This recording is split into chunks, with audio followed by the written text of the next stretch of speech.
નમસ્કાર રાજકોટ. આજે ગુરુ પૂર્ણિમાના પાવન અવસર પર આપણી સાથે છે હરેશભાઈ જોશી, કે જેઓ સાંદીપની આશ્રમના ભૂતપૂર્વ વિદ્યાર્થી રહી ચૂકેલા છે અને જેઓએ પોતાનું સમગ્ર અભ્યાસ સંસ્કૃત માધ્યમમાં કરેલો છે.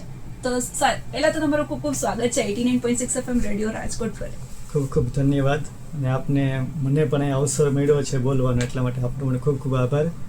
સૌપ્રથમ ગુરુ પૂર્ણિમા છે તો આપણે ગુરુની વંદનાથી શરૂઆત કરીએ. અખંડમંડલાકારમ વ્યાપ્તમ યેન ચરાચરમ તત્પદમ દર્શિતમ યેન તસ્મૈ શ્રી ગુરવે નમઃ. ગુરુર્બ્રહ્મા ગુરુર્વિષ્ણુ ગુરુર્દેવો મહેશ્વરઃ ગુરુઃ સાક્ષાત પરબ્રહ્મ તસ્મૈ શ્રી ગુરવે નમઃ. સર, ગુરુ પૂર્ણિમા કે જેને આપણે વ્યાસ પૂર્ણિમા તરીકે પણ ઓળખીએ છીએ, તો આ કેવી રીતે ઉજવવામાં આવે છે? ગુરુ પૂર્ણિમા અને વ્યાસ પૂર્ણિમા પણ સાચી વાત છે. આપણે વ્યાસ પૂર્ણિમા તરીકે પણ ઓળખીએ છીએ.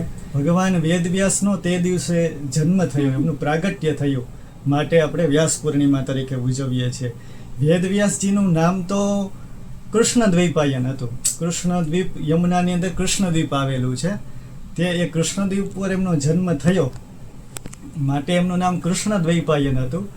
પરંતુ એમણે વેદોનો વિસ્તાર કર્યો. આપણે જાણીએ છીએ કે આપણો પ્રાચીન વેદ તે ઋગ્વેદ છે, ને ઋગ્વેદમાંથી પછી એણે વિસ્તાર કર્યો અને યજુર્વેદ ને સામવેદ ને અથર્વવેદ ને આમ વેદોનો વિસ્તાર કર્યો. અને બીજું એમણે 18 પુરાણોની રચના કરી. અને એમાં પણ મહાભારત કે જેમની અંદર 1 લાખ જેટલા શ્લોકો છે. વેદવ્યાસજી વિશે તો એવું કહેવાય છે કે વ્યાસોચ્છિષ્ટમ જગત સર્વમ. વ્યાસજીએ જે કંઈ કહેલું છે ને એ જ બધું લોકો કહે છે. અને એવું પણ કહેવાય છે કે યન્ન ભારતે તન્ન ભારતે, મતલબ કે જે મહાભારતમાં છે તે જ બધે છે, જે મહાભારતમાં નથી તે ક્યાંય નથી. મતલબ જે કંઈ બધું છે વ્યાસજીએ કહેલું છે. એટલા માટે વ્યાસ છે એ પ્રથમ ગુરુ છે. એટલા માટે વ્યાસ જયંતી અથવા તો વ્યાસજીનું પ્રાગટ્ય દિન તે દિવસે આપણે ગુરુ પૂર્ણિમા ઉજવીએ છીએ. એટલા માટે આપણે આને વ્યાસ પૂર્ણિમા પણ કહીએ છીએ.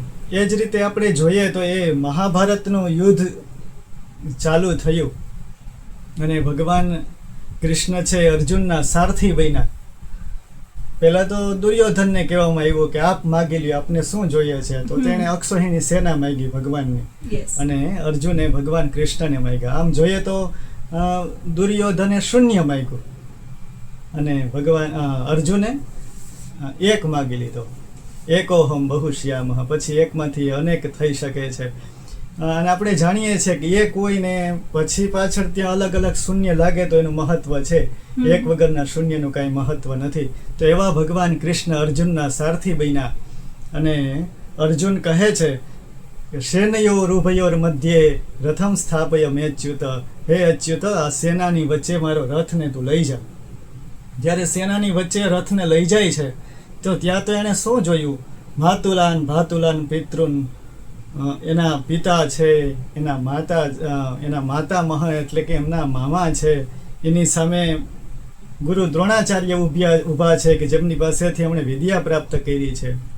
પિતામહ ભીષ્મ પિતામહ જેમના ખોળામાં રમીને મોટા થયા, એવા ભીષ્મ પિતામહને સામે ઊભેલા જોયા. અને ત્યારે અર્જુન છે એના ગાત્રો છે એક આપવા માંડ્યા. સિદંતી મમ ગાત્રાણી મુખમ ચ પરિશુષ્યતે વેપથુશ્ચ શરીરે મે રોમ હર્ષશ્ચ જાયતે. એના હાથમાંથી પેલું એનું જે ગાંડીવ ધનુષ હતું એ પણ પડી ગયું. ગાંડીવમ સંસ્રતે હસ્તાત, એ પણ હાથમાંથી પડી ગયું. કેમ કે એણે એની સામે એના સગા સંબંધીઓને જોયા. અને ભગવાન કૃષ્ણને એણે કહી દીધું કે આ સામે યુદ્ધ કરી અને આની સામે જીતીને કદાચ આ લોકોને મારીને મને સ્વર્ગનું રાજ્ય જો પ્રાપ્ત થાય તો પણ મારે સ્વર્ગનું રાજ્ય પણ જોઈતું નથી. અને હથિયાર પોતાના મૂકી દે છે. ત્યારે ભગવાન કૃષ્ણ એ યુદ્ધનું મેદાન જ્યાં નગારા વાગી ચૂક્યા છે, એક બાજુ શંખ વાગે છે, પેલા રણસિંગા ફૂંકાઈ રહ્યા છે, ને એવા સમયે અર્જુન કહી દે કે મારે લડવું નથી. તો ત્યારે તો કૃષ્ણ થોડી વાર પેલા થઈ ગયા. પણ એમ સાચો ગુરુ કોને કહેવાય એ જુઓ કે એણે પોતાની ધીરજ ખોઈને ધૈર્ય, શાંતિ અને એની આટલા બધા અવાજોની વચ્ચે એને ઉપદેશ આપવાનું શરૂ કર્યું પોતાના શિષ્ય અર્જુનને. અને ઉપદેશ આપે છે કે શું છે તારો ધર્મ તે તું જાણ, સ્વધર્મે નિધનમ શ્રેય પરધર્મો ભયાવહ. આપણા ધર્મમાં જ શ્રેય છે, બીજા ધર્મ છે એ તો ભય ઉત્પન્ન કરનારા છે. આમ એને પોતાનો ધર્મ સમજાવે છે કે યુદ્ધ કરવું એ તારો ધર્મ છે. આમ ગીતાજીની અંદર 700 શ્લોક, એમાં જે પહેલો અધ્યાય છે એમાં અર્જુન જ બોલે છે. એના પછી બીજા અધ્યાયથી ભગવાન અર્જુનને ઉપદેશ આપવાનું ચાલુ કરે છે અને અંતે 18મા અધ્યાયમાં અર્જુન કહે છે કે કરીશ્યે વચનમ તવ. હે કૃષ્ણ, હે ભગવાન, હું આપનું વચન, આપ જે કહેશો તે હું કરવા માટે તૈયાર છું. તો એ માત્ર અર્જુનને જ જ્ઞાન નથી આપતા, ભગવાન છે એ અર્જુનના માધ્યમથી પૂરા જગતને એ જ્ઞાન આપે છે. એટલા માટે કૃષ્ણમ વંદે જગદ્ગુરુમ વસુદેવ વસુતમ દેવમ કંસ ચાણૂર મર્દનમ દેવકી પરમાનંદમ કૃષ્ણમ વંદે જગદ્ગુરુમ. એટલા માટે આપણે ભગવાન કૃષ્ણને જગદ્ગુરુ કહીએ છીએ. તો આપણે ગુરુ અને સદગુરુ, તો જે ગુરુ છે જે પણ જ્ઞાન આપે છે તે ગુરુ. પછી એ ગુરુ ગમે તે સ્વરૂપે હોય, ગ્રંથના સ્વરૂપે પણ હોઈ શકે. શીખ ધર્મમાં તો ગુરુ ગ્રંથ સાહેબ, ગ્રંથને જ ગુરુ માને છે. તો એ ગુરુ છે ગમે તે સ્વરૂપે હોઈ શકે. બહુ પ્રસિદ્ધ પેલી વાત કથા છે કે દત્તાત્રેય ભગવાન છે, એમને 24 ગુરુ હતા. અને એમાં તો એક પેલો કરોડિયો છે એને ગુરુ માને છે. એ શા માટે કરોડિયાને ગુરુ? તો એણે જોયું કે કરોડિયો છે પેલા આમ ઝાડુ બનાવે પણ પોતે એમાં ફસાતો નથી. એમ આપણે પણ જગતમાં ગમે તેટલું નિર્માણ કરીએ પણ એમાં ફસાવું નહીં. આવું જ્ઞાન એ કરોડિયા પાસેથી લીધું. તો જેમની પાસેથી જ્ઞાન મળે એ આપણા ગુરુ છે. અને વેદો પણ કહે છે ભદ્રં કર્ણિભિઃ શૃણુયામ દેવાઃ ભદ્રં પશ્યેમાક્ષભિર્જત્રાઃ. ભદ્રં કર્ણિભિઃ, આપણા કાન દ્વારા કલ્યાણકારી સાંભળીએ. ભદ્રમ એટલે કલ્યાણ, કલ્યાણકારી જે કાંઈ છે એવું આપણે સાંભળીએ. ભદ્રમ પશ્યેમઃ, જે કલ્યાણકારી છે એવું જ આપણે જોઈએ. તો એ વેદ પણ કહે છે, એટલે કે જ્યાંથી આપણને જે કલ્યાણકારી મળે, પ્રાપ્ત થાય એ આપણે સ્વીકારવું જોઈએ. મધમાખીને જોઈએ તો એ અલગ અલગ જગ્યાએથી અલગ અલગ પેલા રસ પ્રાપ્ત કરે. એમાં તો એને ક્યાંક તીખો રસય મળે, ફૂલ ઉપર બેસે ને ક્યાંક મીઠોય મળે ને ક્યાંક તુરો કડવો, આ ગમે તે રસ મળે, પણ પેલું બનાવે છે તો એ મધ જ બનાવે. તો એની પાસેથી એમ આપણને જે મળે એમાંથી જે સારું છે આપણે ગ્રહણ કરવું જોઈએ.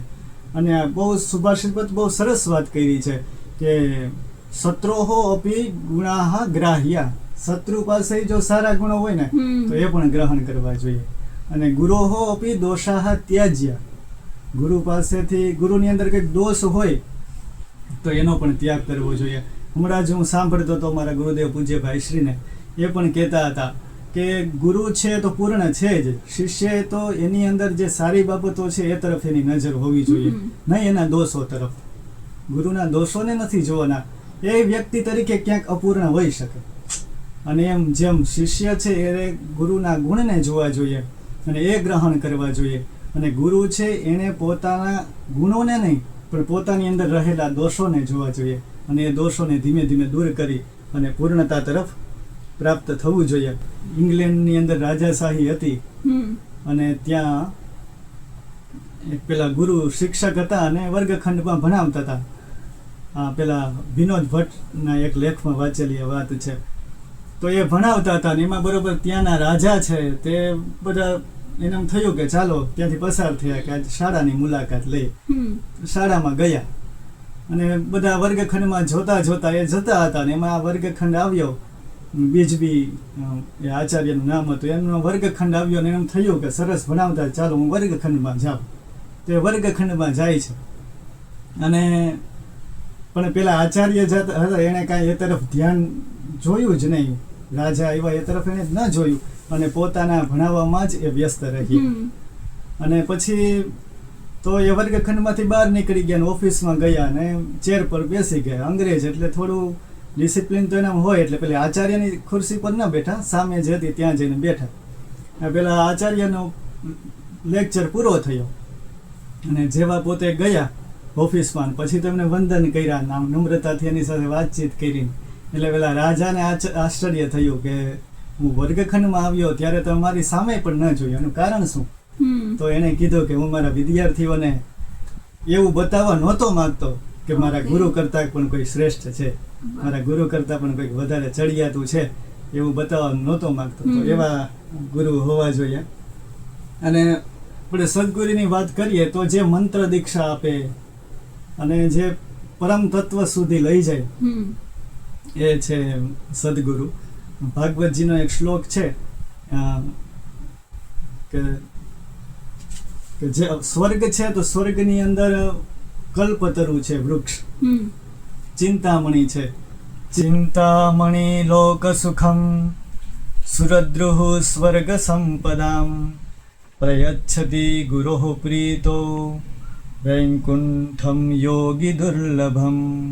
કલ્પતરુ છે એ સ્વર્ગની સંપદા પણ આપી શકે, અને જે પેલા ચિંતામણી છે લોક સુખ એટલે કે લોકના તમામ સુખ આપી શકે. ચિંતામણી પાસે જઈએ અને કહીએ કે મારે આ સુખ જોઈએ છે, કે ધન જોઈએ છે, કે આ જોઈએ છે, પદ જોઈએ છે, પ્રતિષ્ઠા, એ બધું આપી શકે. એમ કલ્પવૃક્ષની પાસે જઈએ અને માગો તો એ પણ ઈચ્છા પ્રમાણે બધું આપી શકે.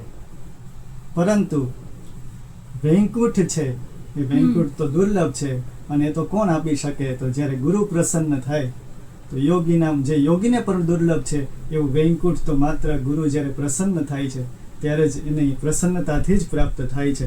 તો આવી ગુરુની મહિમા એ ભાગવતમાં પણ બતાવવામાં આવી છે. તો આપણે ગુરુની તો વાત કરી, તો એ સામે શિષ્ય માટે પણ છે કે શિષ્ય પણ કેવો હોવો જોઈએ.